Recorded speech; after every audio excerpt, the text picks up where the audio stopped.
Hello guys, this is Krish और इस video में मैं आपको पाइथन लैंग्वेज से स्ट्रिंग से रिलेटेड एक प्रॉब्लम स्टेटमेंट सिखाऊंगा। और हमारी प्रॉब्लम स्टेटमेंट है find the first non repeating character. So इसमें जैसे कि हमें एक स्ट्रिंग गिवन होगी और उसमें हमें जो पहला नॉन रिपीटिंग कैरेक्टर है वो फाइंड करना है। नॉन रिपीटिंग मतलब जो कि रिपीट ना हो, पूरी स्ट्रिंग जैसे दी गई है। स्ट्रिंग में जैसे आप कोई भी नेम ले लीजिए, ऐसे तो एग्जाम्पल में हम ले लेंगे, जैसे रैबिट ले लीजिए, RABBIT। तो रैबिट में कौन सा रिपीटिंग कैरेक्टर है? बी है। तो जैसे रिपीटिंग कैरेक्टर हैं वो हमारे पास ना है, जो हमारे पास पहला नॉन रिपीटिंग कैरेक्टर है। रैबिट में तो आर ही सबसे पहला नॉन रिपीटिंग है, तो वो हमारे पास आ जाए। अब जैसे कि मैं इस पर कोड लिखता हूँ तो आपको सही से समझ आएगा। तो हम पहले एक जो हमें स्ट्रिंग दी गई है वो हम लिख लेते हैं।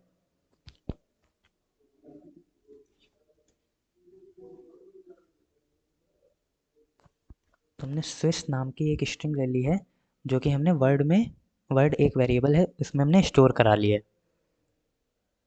अब हम क्या करेंगे, इस वर्ड नाम के स्ट्रिंग पे आइटरेट करेंगे। मतलब ये वर्ड जो वेरिएबल है हमारा, इस पे हम आइटरेट करेंगे फॉर लूप से।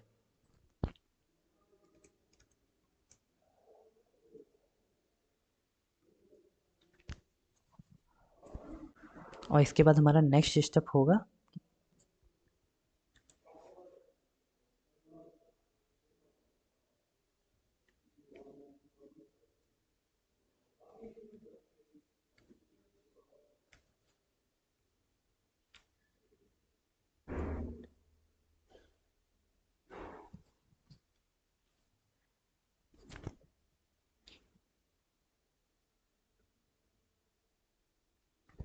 तो इसमें आप समझिए कि हमने क्या किया है। क्योंकि आपको ये तो पता है कि हम इस पे वर्ड नाम के जो वैल्यू है, वेरिएबल है, इस पे हम आइटरेट कर रहे हैं। तो for loop element wise iteration करेगा। अब यहाँ से इसने क्या किया, ये पहले आइटरेशन में एस को यहाँ से उठाया और इफ़ कंडीशन में चेक किया, इफ़ स्टेटमेंट पे। इफ़ स्टेटमेंट तभी रन होगी जब हमारा, मतलब इफ़ स्टेटमेंट ट्रू होगी, तभी इसके अंदर का जो कोड है वो रन हो जाएगा।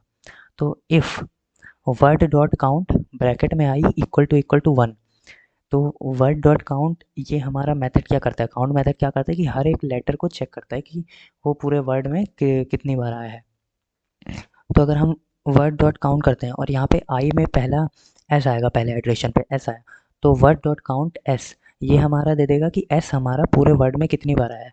तो 3 आया है, 3 बार आया है, 1 2 3। 3 इक्वल टू 1 है? नहीं है, तो ये स्टेटमेंट रॉन्ग है। फिर से लूप चलेगा, ये इसके अंदर का कोड रन ही नहीं होगा। फिर उसके बाद क्या होगा, डब्लू, नेक्स्ट आइट्रेशन में हमारा डब्लू आया, ये डब्लू आया। तो डब्लू यहाँ पे आया, if word dot count W, W तो हमारा एक बार ही आया है, तो हमारा काउंट में आ जाएगा 1। 1 इक्वल टू 1 है, तो प्रिंट कर दे आई, हमारा प्रिंट हो गया डब्लू। और उसी पे ब्रेक हमने लगा दिया, क्योंकि हमें पहला नॉन रिपीटिंग कैरेक्टर चाहिए। तो हमने ब्रेक लगा दिया कि इसके बाद जो भी, चाहे वो रिपीट हो या ना हो, वो हमें प्रिंट नहीं कराने हैं। तो इस तरीके से हमारा कोड पूरा हो गया है और हम इसको रन करा के देख लेते हैं। देखिए हमारा आउटपुट में डब्लू आ चुका है। तो इस कोड में बस इतना ही था, हमें सिर्फ एक फर्स्ट नॉन रिपीटिंग कैरेक्टर निकालना था और आउटपुट में हमारा first non repeating character W आ चुका है। तो अगली वीडियो में मैं आपको एक नई प्रॉब्लम स्टेटमेंट सिखाऊंगा, तब तक आप इसको खुद से ट्राई कीजिए।